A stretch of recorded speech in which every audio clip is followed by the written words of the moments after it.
Just checking to make sure people can hear me today.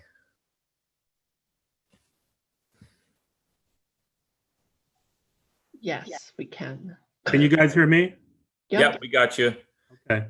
Yesterday I didn't have it working at the start of the Law and Policy Committee meeting, so shouldn't make that mistake twice. And I had to go into a room in my house that doesn't have as good of lighting because I've got some work being done at my house today. So I'd already set that up a few weeks ago, so I couldn't cancel it. So the joys of Zoom. tell you.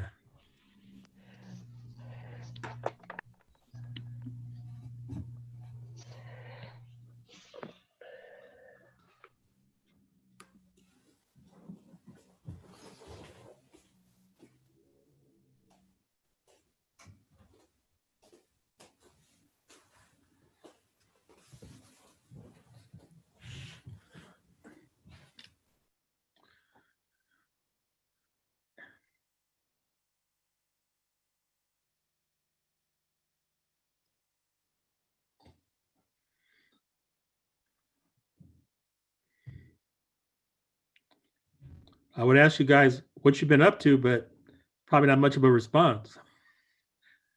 When the highlight of your week is to go grocery shopping, at least in my case. Yeah, not a lot. It's definitely the response.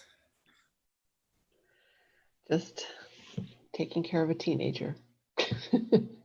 Hey, I'll pass on the teenager. I have a 22-year-old. I can only imagine if this was 6 years ago and she was living at home. She's doing really well given it all. And I really admire how she's doing. But it's, it's what it is. It's a tough time to be a teenager. Yeah, because that's when you go out and have fun and you Right. socialize with your friends and you bond. Right. And they can't do that, really. No, and even no matter how old you are, high school's the foremost important time of your life, Yeah. Now they all have a lot going on for them right now between a recession and a pandemic and tumultuous times.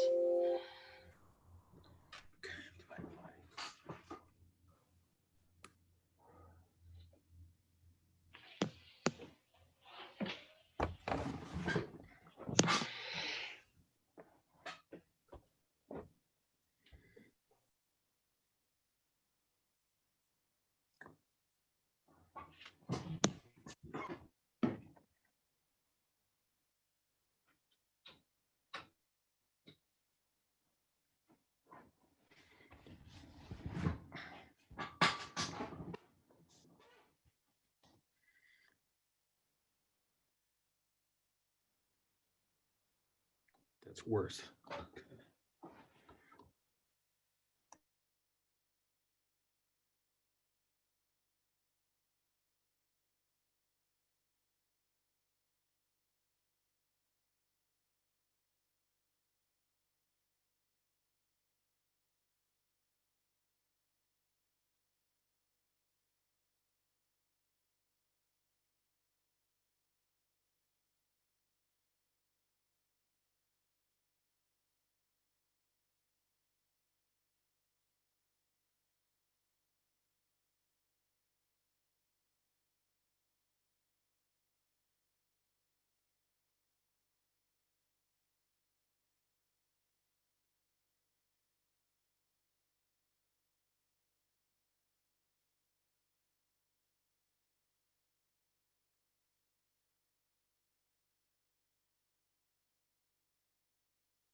All right. Good morning, Commissioner Wilson. Can you hear me all right?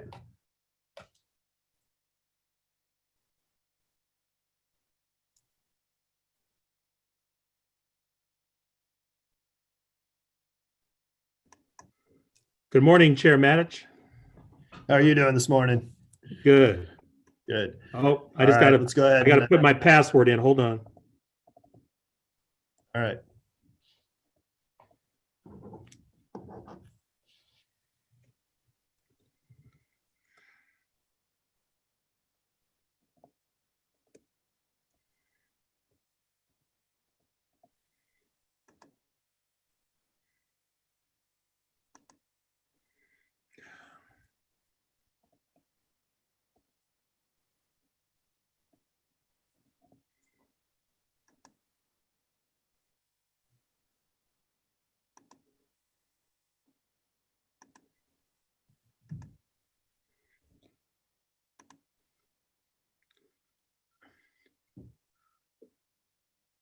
Okay.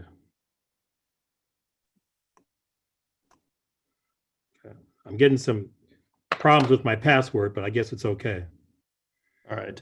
As long as you're able to hear me, I can hear you, and I can see you. So I think we're doing all right so far. Okay. All right, Ms. Linker, can you go ahead and call the roll? This is our Public Outreach and Technology Committee meeting. Commissioner Wilson, Here. Chair Matich. Here. Good morning, everybody. We'll proceed to item number 1 on our agenda today, and that is public comment for items not on the agenda. Do we have anybody on the telephone or digitally who wishes to provide comment for items not on today's agenda?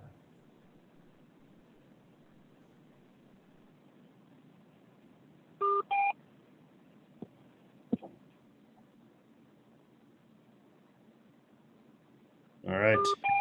Hearing and seeing none, I'll proceed to item number 2.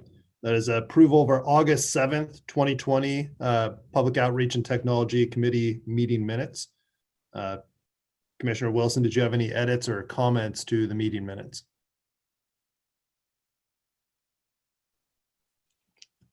All right, you're on mute, Commissioner Wilson. Unfortunately, we can't hear you.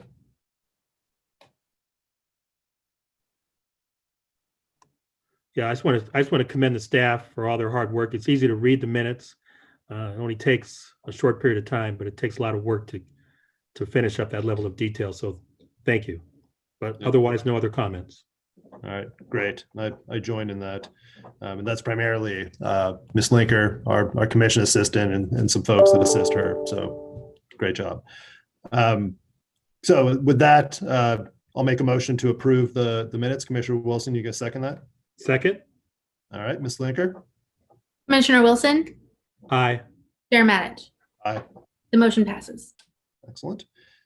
Moving on to item number 3, this is a discussion of our staff outreach regarding certain changes to regulations and other requirements that our agency is involved with.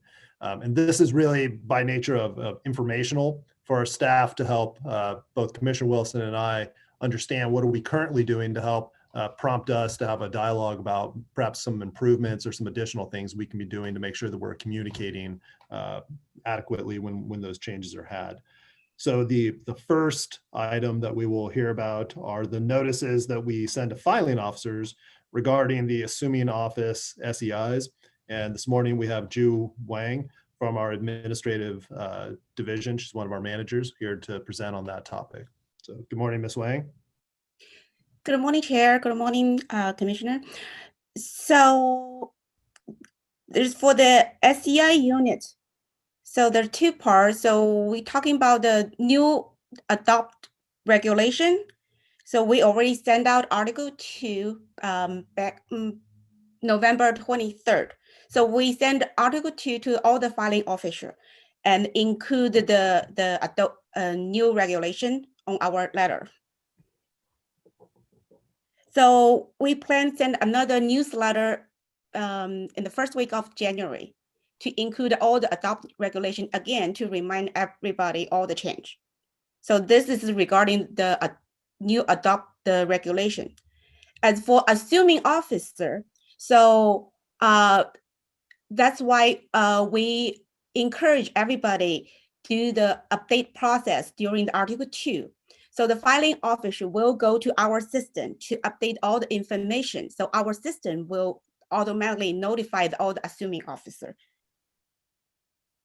So, so we really wanted the filing officer do their job in update all the information in our system. So our system can notify those filer on time. Okay. Yeah, so that's two part. One is just for the newly adopted regulation. We will, because they just passed on November 19th. So we already sent Article 2 include this the regulation. But we're going to keep adding this new information in our newsletter, which we're going to send out January. For the annual, this just continue base because we encourage it the filing officer, because based on new regulation, they supposed to notify us within 10 days when filing of the filer assuming the position. So they need to notify us and go our system to notify us. So our system going to do the job to send all the notification to all the assuming officer. Okay.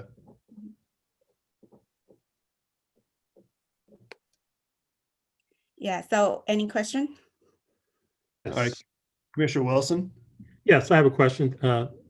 Thank you, Ms. Wang, for your presentation.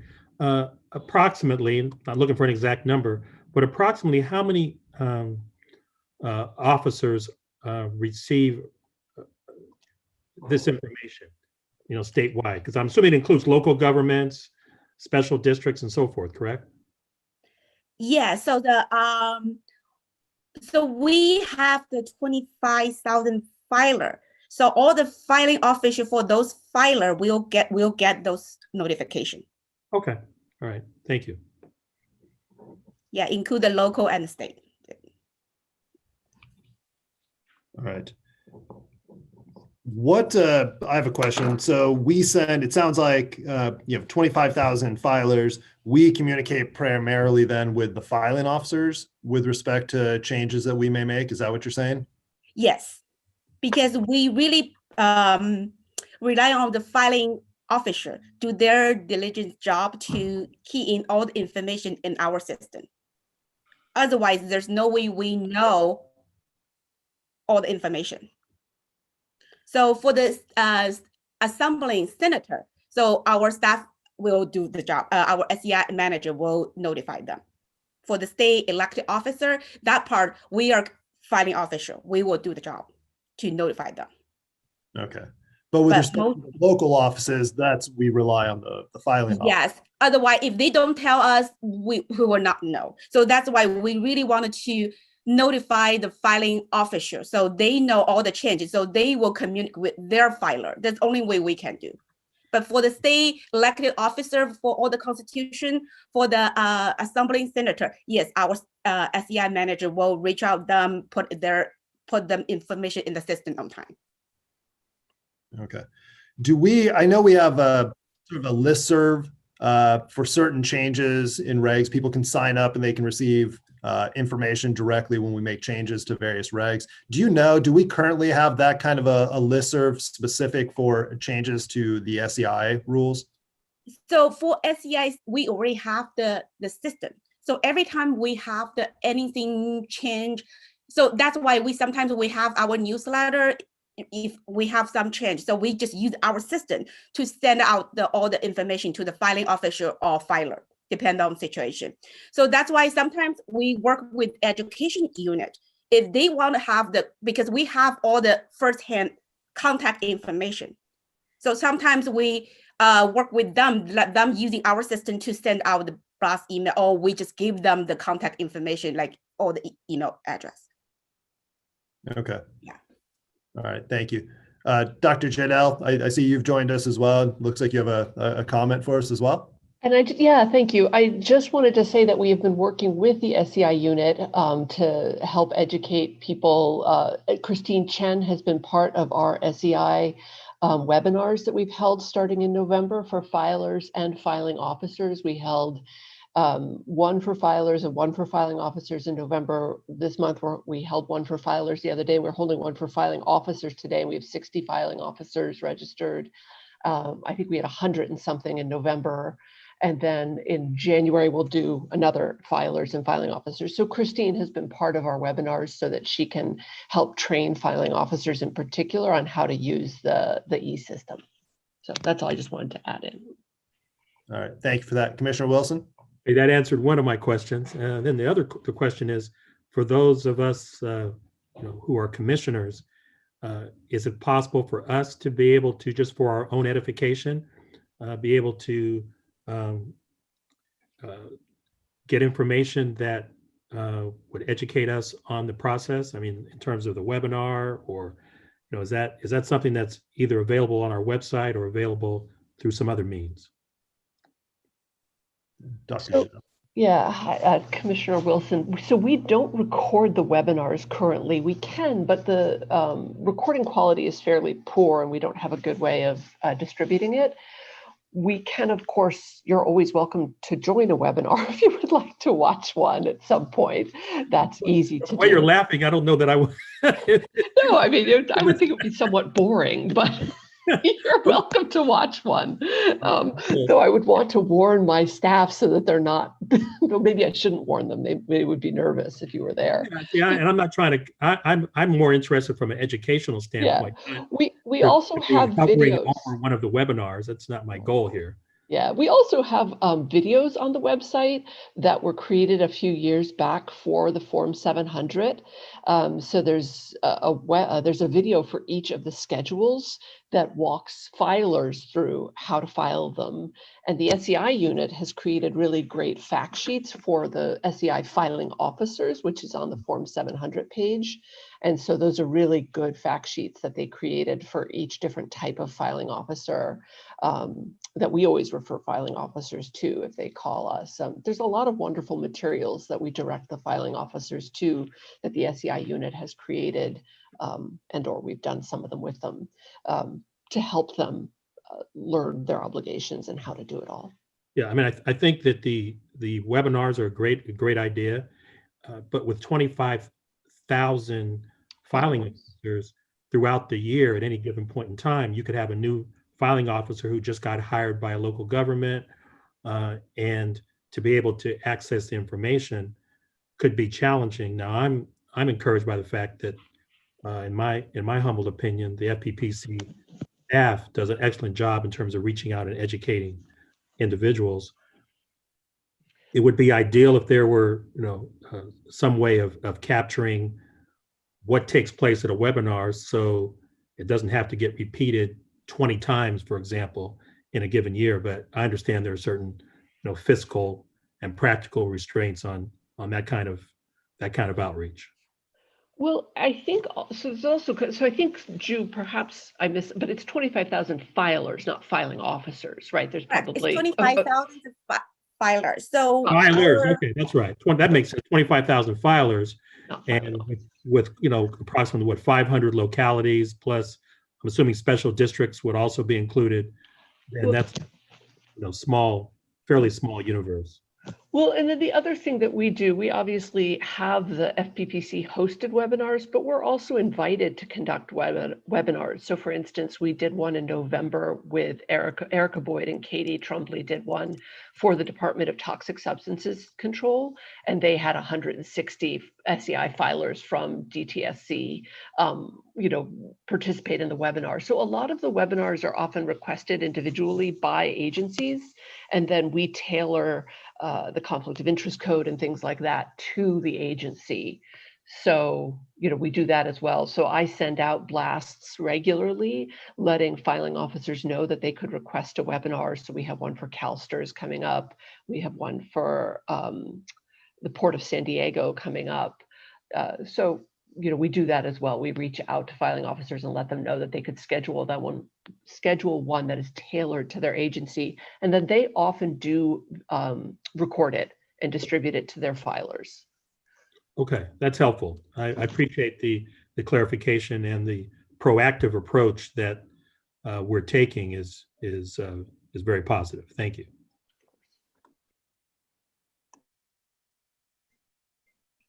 Thank you. Ms. Hahn, I see you've joined us as well. Did you have a comment?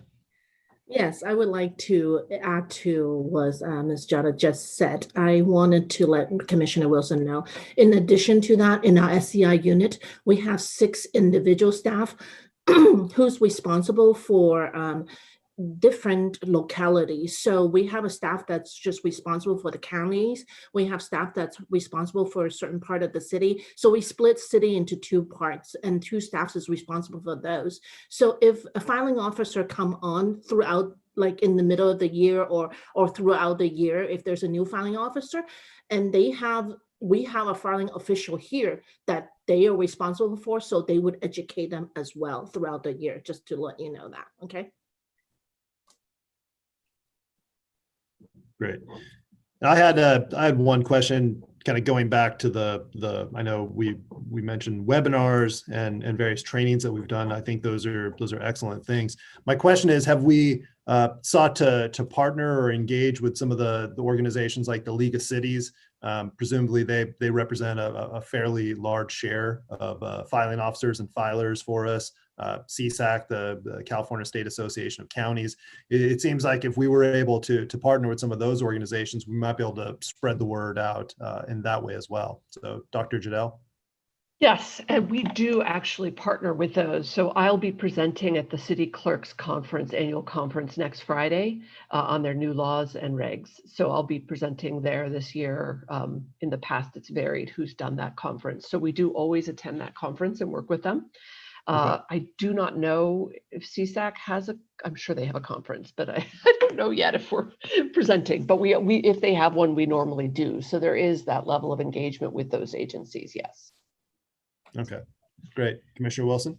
Hey, that's good to hear that you're networking with the Clerks Association, and I would think at some point, just in terms of ensuring that local governments are familiar with the commissioners, it might not be a bad idea, and this may already be something that's on your checklist, is to have the chair, if he's available, to participate on some level, so that there's a direct connection between the commissioners and the clerks organization, because many of the clerks, if not necessarily all of them, but many of them are actually elected officials, for example. So the resources they can get from all of you at the staff level, I think is very important. But to make a connection with the commissioners through the chair is something that we ought to consider if that's not already in the works. Yeah, I think that's a great idea. Ms. Wang, you had a further comment? Yes, because just like I mentioned, so we're going to update the newsletter January. So the newsletter will include all the information the filing officer needed to know. So the newsletter will send it to all the filing official, and also will be available on the website. So the filing official can really, on the newsletter, they can find, who is the filing officer at Fppc to respond to their group. So if they have the question, they always can send it to the question to the Form 700 email box. So we kind of have to connect with each filing official for the local with our SEI staff. And the newsletter is very thorough, include all the information, tell them how step by step to deal with their own filer. Okay. Mhm. All right. So these are wonderful things that we're doing. I guess the question is, I know Commissioner Wilson just mentioned maybe having the chair or other commissioners attend some conferences and spread the word that way. I'm curious, what do staff have any recommendations for ways that we can improve beyond what we're already doing? What are ways that we can improve our outreach with respect to changes to SEIs? Ms. Wang, your hand went up first. Yeah, since we have the chair and the commissions here, we really wanted to outreach for just really want more people to using our e-filing system, especially with the pandemic situation, with all the paper filing and with all the wet signature really caused a problem. And our system is really amazing, can take care of a lot of things. But really, if now only maybe 60% people using the system, so that's really kind of waste the state money. We really wanted to, especially for the state assembly senator, they really fully using our system. Our system is really awesome. So if the chair and the commission can really reach out them, tell them to using our system, that would be very helpful and really can reduce our staff work. All right. Thank you for that. Thank you. Dr. Jadel? Could Jay do a PSA on that? Something like that, right? That might be an idea. It's a great idea. It's timely too. Yeah. I mean, towards the end of the year, just reminding folks that we have that capability. And just quickly, well, sorry, Jude, I wanted to add one thing, which is if I would love to see the website made more user-friendly. So that is something that I was going to talk about in the education part, because we're starting to work on that. But the website is very text heavy and it's not user-friendly. And people can't find the information. We have all this wonderful information on there, fact sheets, things like that. They can't find them. So that is something that I think would improve adopting the e-filing system. And I think also having Christine in the webinars has been awesome, because she's explaining the e-filing system to filing officers and, explains how to get one, to adopt the FPPC one. So I think that will hopefully help improve your number of people using it too. Great. Thank you for those comments. Commissioner Wilson? I don't want to keep us here too long today, but kind of piggybacking on what Ms. Wang said, just kind of for your benefit, the Chief Administrative Officer in the Senate and the Chief Administrative Officer in the Assembly have been very proactive in advocating for members and legislative staff to do e-filing. So you have advocates in that regard, and just wanted to provide that information to Ms. Wang. Great. Yeah, we started the conversation with them the last year or the year before, and then we just kind of stopped because I don't know what stopped. Yeah. So I just want that, because March 1st, next year, March 1st is coming. Normally our staff will stay late to get all the paper filing scanned into our system. With all the pandemic situation, we really needed to everybody file the e-filing, so we don't need to worry about it during the pandemic situation. Still needed to go back office state to process, because that's our normal process. We will get all the paper filings scanned in the system by COB March 1st to ready for the media.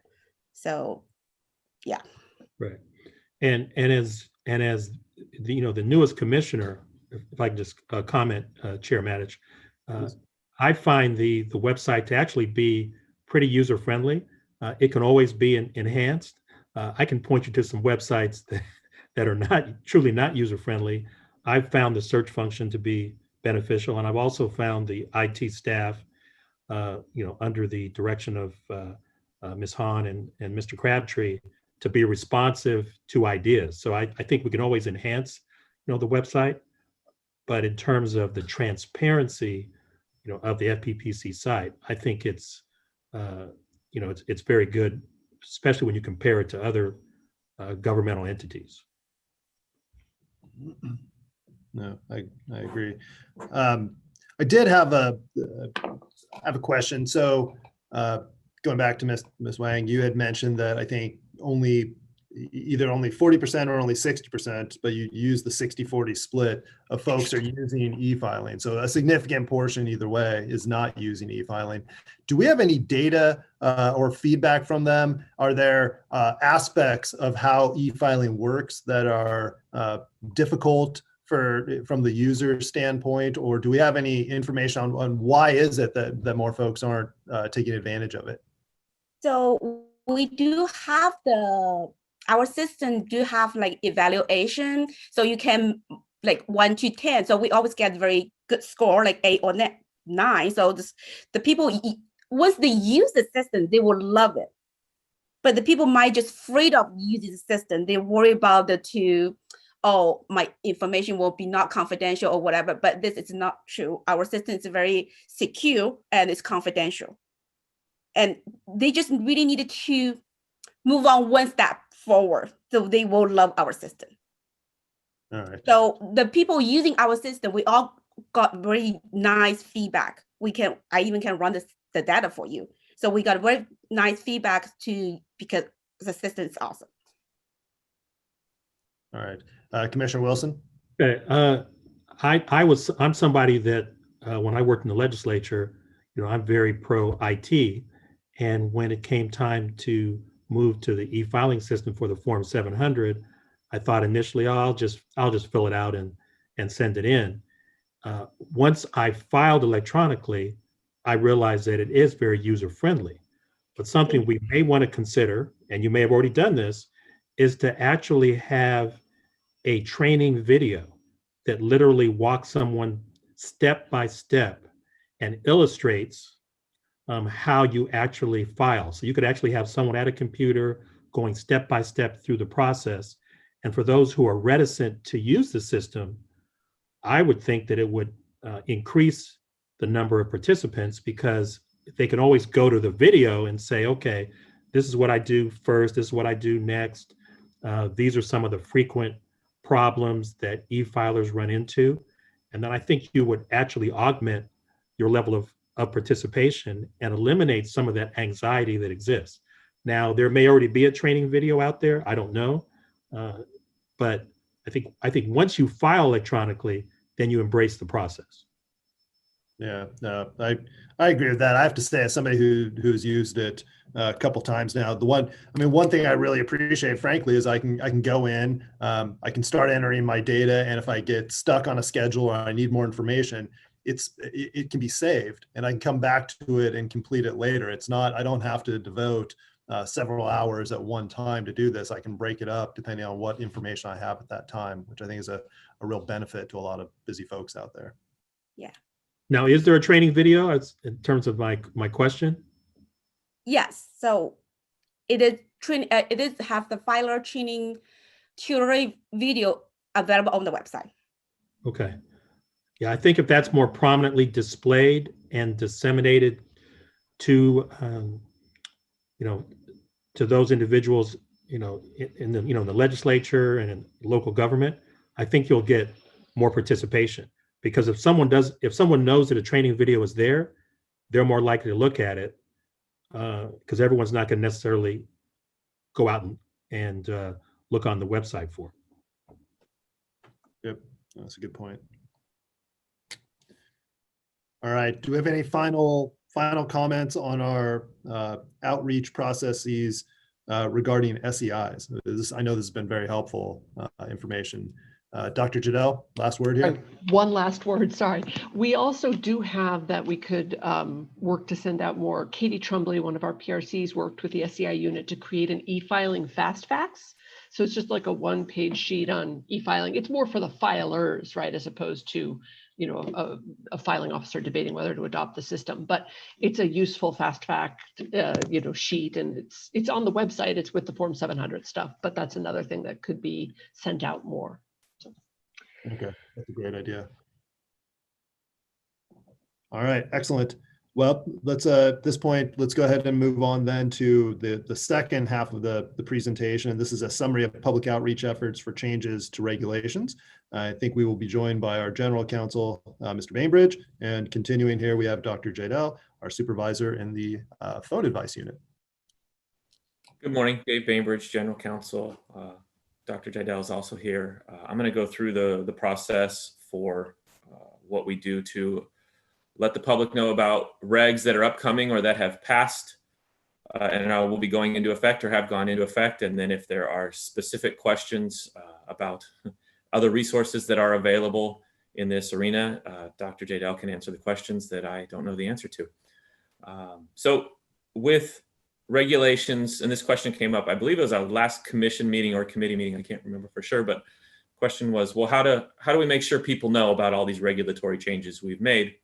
I think just this year we've done 11 reg packets, which almost all of them include multiple regulations. So we made quite a few changes over the last couple of years to the regulations, and the changes are fairly constant as things evolve and new laws get passed that we need to provide some additional guidance on. Initially, each year we do a reg calendar. It's on for 2021, and the reg calendar is on the agenda this month for the commission to consider. So that's the sort of the first notice to the public that we're going to be considering a particular issue. They're not real in depth in terms of specifics, because in a lot of cases we don't have the specifics yet, but they give a summary of what the topic will be. The intent of this is really to allow the public who is interested to start thinking and have an opportunity to be involved in the process early in shaping or providing comment on what they think those regulations should or should not include. So that's sort of the initial notice. Then whenever a regulation is going to be on the agenda, it's typically on twice, unless it's just a technical type regulation, like we had the COLA adjustment last month where we didn't do a pre-notice. But for almost all regs, we have a pre-notice meeting, and then 2 months later it comes back for adoption, sometimes longer if we feel we need additional time to receive comment and work out the policy. So obviously all those are on the agenda, so there's notice that way. And agendas, like many other things, as the chair had mentioned, we have emailing lists that I think are the best way to reach people.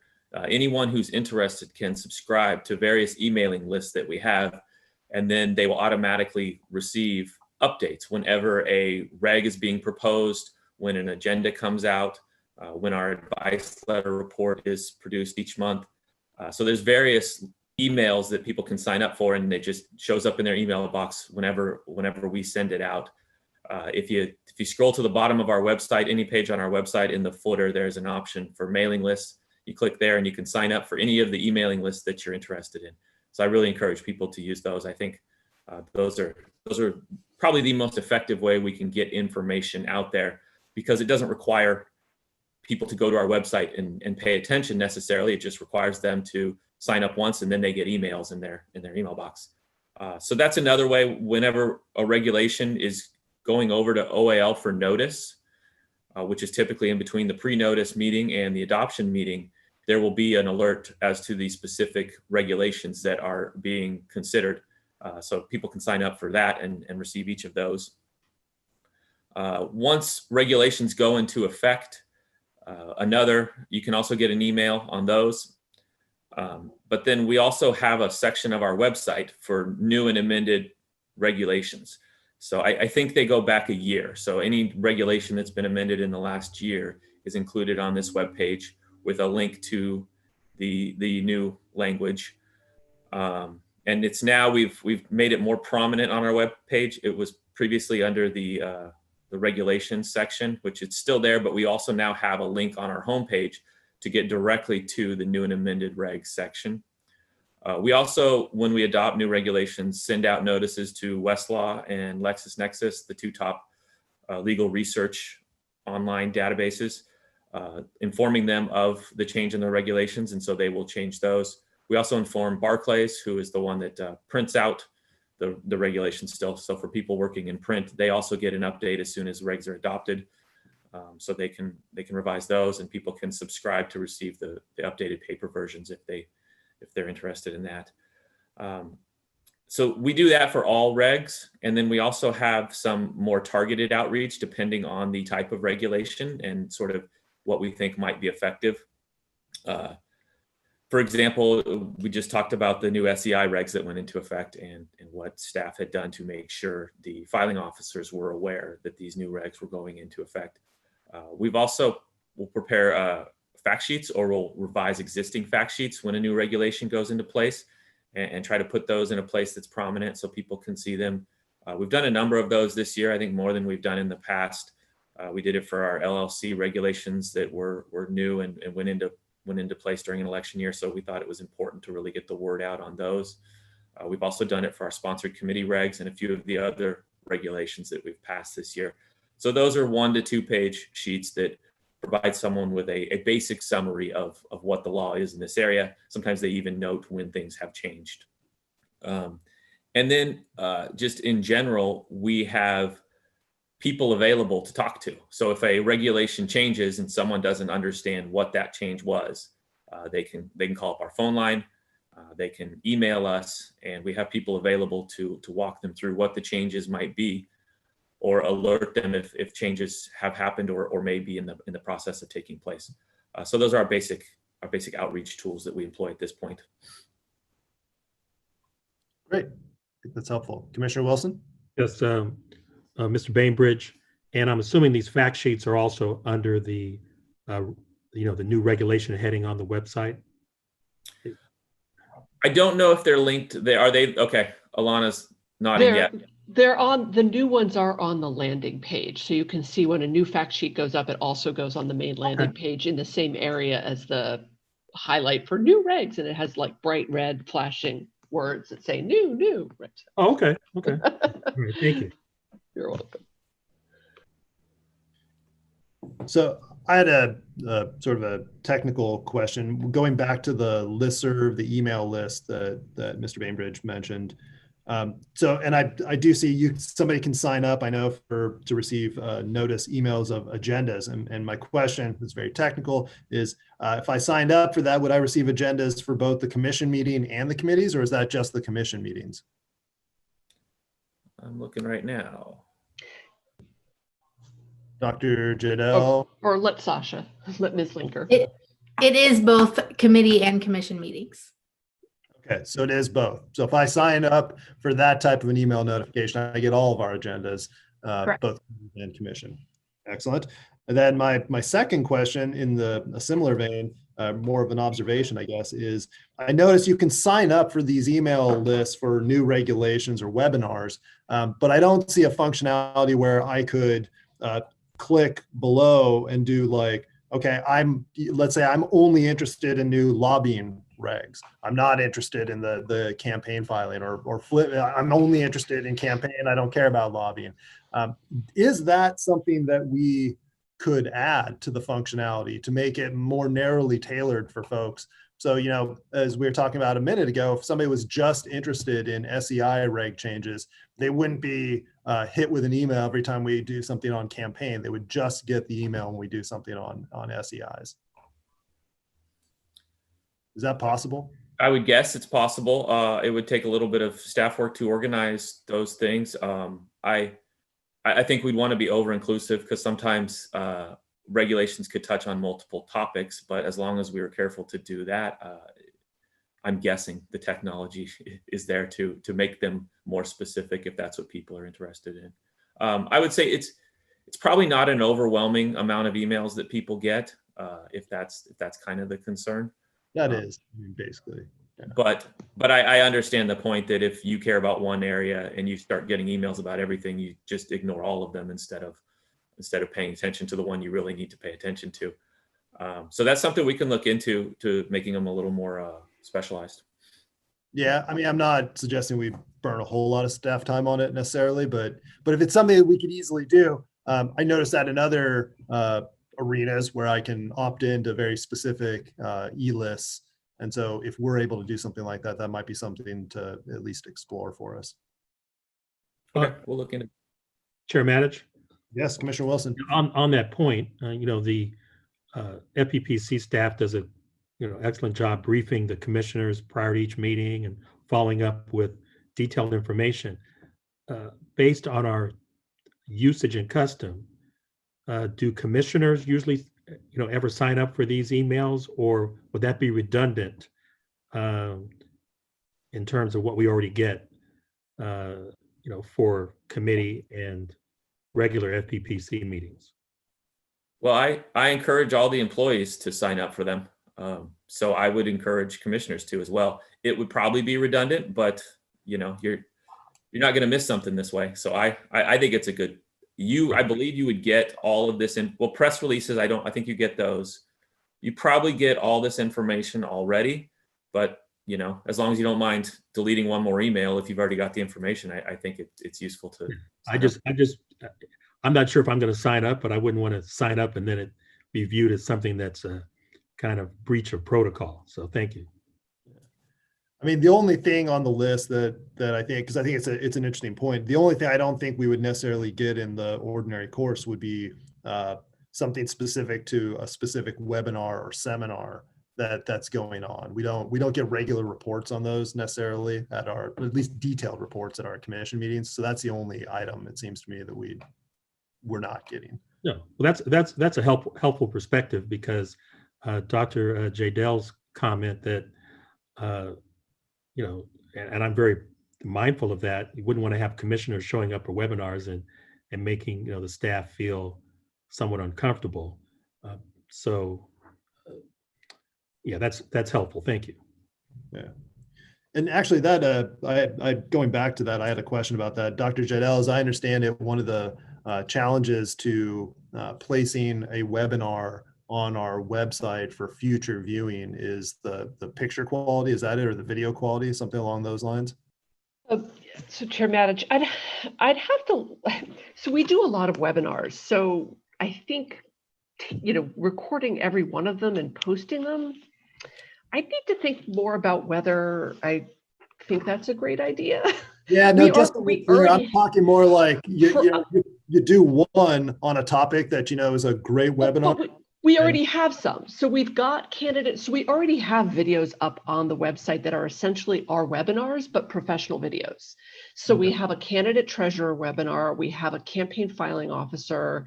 We have a Form 700 filing officer and Form 700 filers. The only one we don't have that we're in the middle of producing or would like to produce, we have all the stuff written for it, is one for the Form 460. We have all the PowerPoints done, all the scripts written. We just need to be back in the office with the video technology. So those all cover the webinars that we do. So if somebody emails and says, oh, I missed the webinar, I'm like, well, here's the link to the professionalized video of it. So they're still getting it essentially. We have them. It's just that I think our challenge is that for the people who attended the webinar, if we host one, sometimes they would like us to send out a recording of it. And we tried it a couple times and we had a lot of trouble with the email. And I think Katie contacted IT about this, being able to handle the file size of the recording, of the Zoom recording. And so then when we could get the Zoom recording to a file size that the email would allow, the quality went down significantly and it was just looked very unprofessional to me. And I talked to Suki, to Ms. Barr about that, and we decided to not send the video because it looked pretty unprofessional, and just direct them to the videos we have. So I think it's a question more of emailing out the video to the attendees that's the roadblock. All right, great. Commissioner Wilson? Yeah, I mean, I appreciate the challenges of emailing out large video files.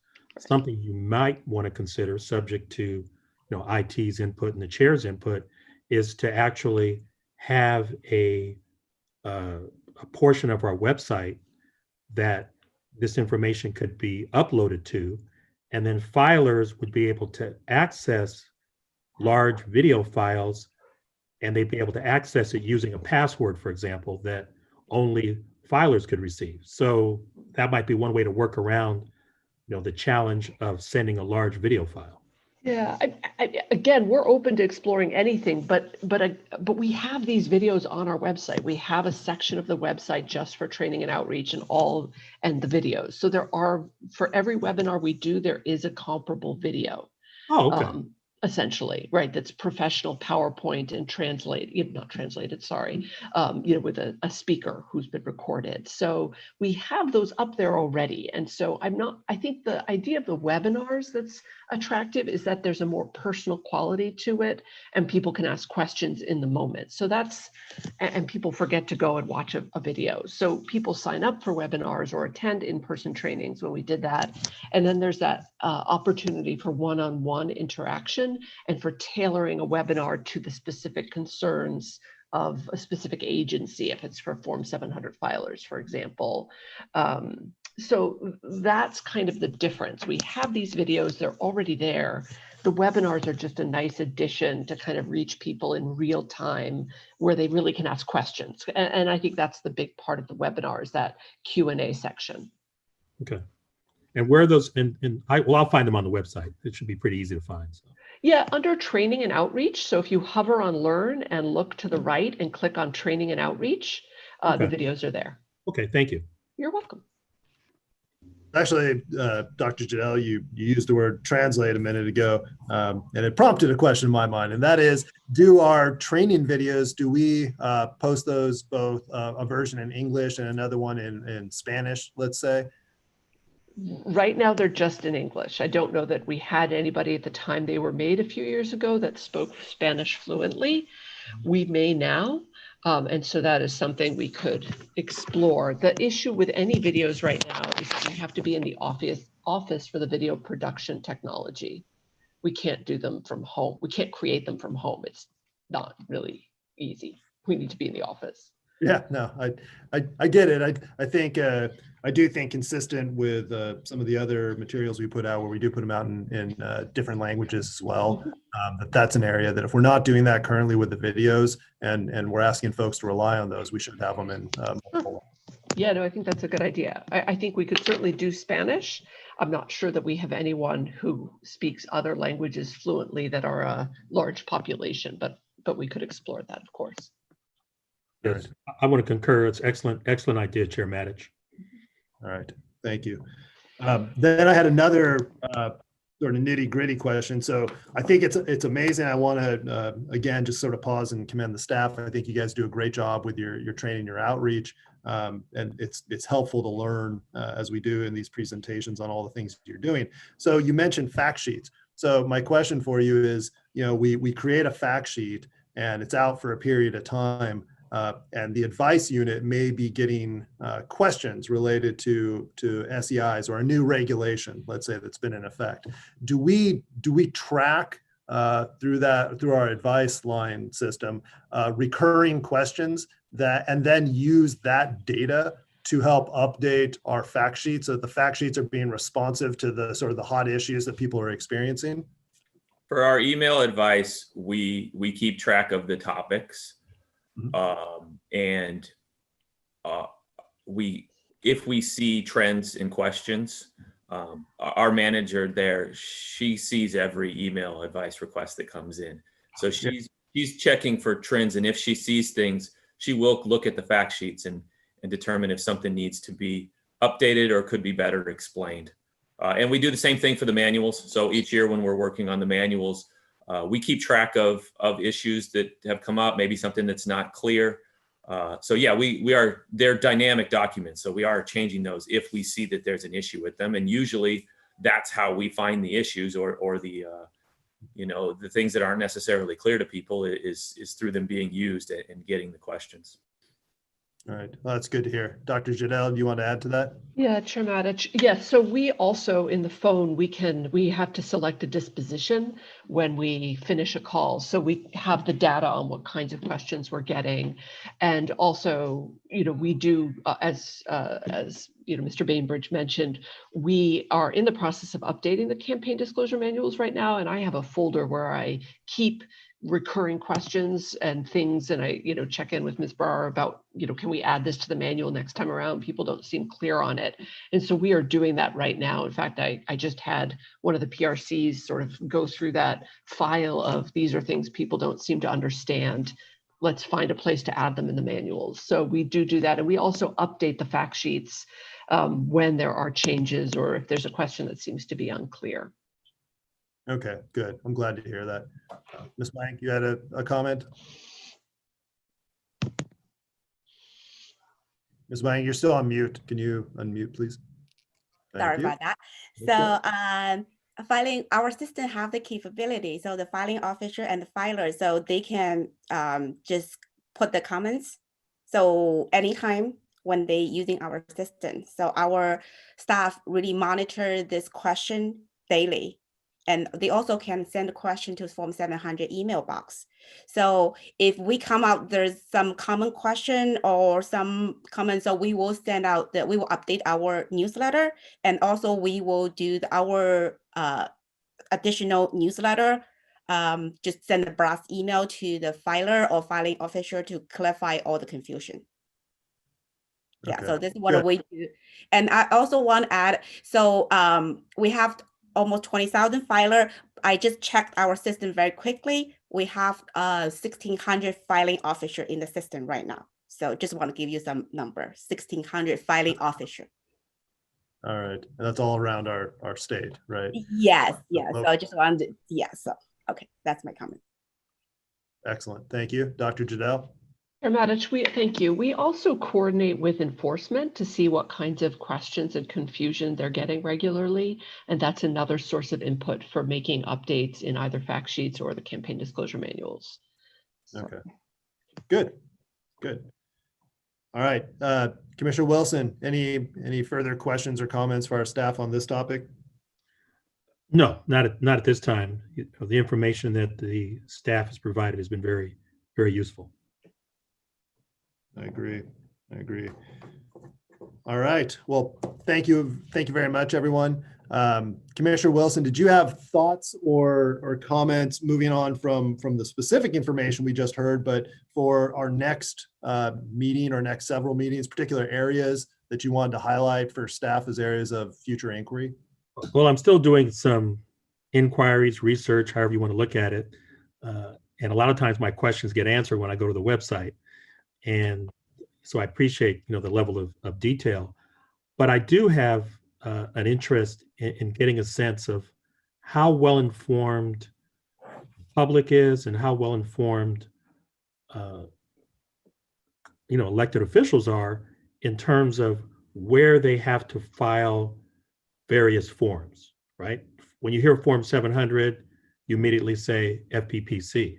But I know that the Secretary of State plays a role with regard to some filing and filing of campaign-related documents. Is there a document that, for the layperson where they can go and say, okay, these are all the forms that have to be filed related to campaigns, initiatives, elected office, and so forth, and know exactly where those have to be filed? Because it's important, I think, beyond filing officers and FPPC staff and Secretary of State staff to kind of get a sense who files and where do they file. And that information may exist. It's more of a question. Yeah, no, I think that's a good question, right? Because I mean, ideally what you want is kind of a one-stop shop fact sheet or grid, for lack of a better term, where if I want to run for office, I know that my nomination papers get filed, here with the local clerk or whoever it may be. But once I open a campaign committee, I'm going to have obligations to file with the Secretary of State's office. But there are FPPC rules that are govern how I do that. I mean, you're right. Is there one document that walks somebody through each step of the process, who it is that they need to be interacting with and checking in with? So that's a good question. And kind of what prompted that, the question is, when I first joined the commission, it was real clear that, and I knew this, working in the legislature, that elected officials, in the Senate and the Assembly and staff, they file their Form 700s with the FPPC. It's pretty basic. Right. But I didn't really focus on the fact that local entities are responsible for processing the filings for their elected officials. So if someone was trying to familiarize yourself with the process, and let's say somebody said, you know what, I want to go find a Form 700 for my city council member, where would I go?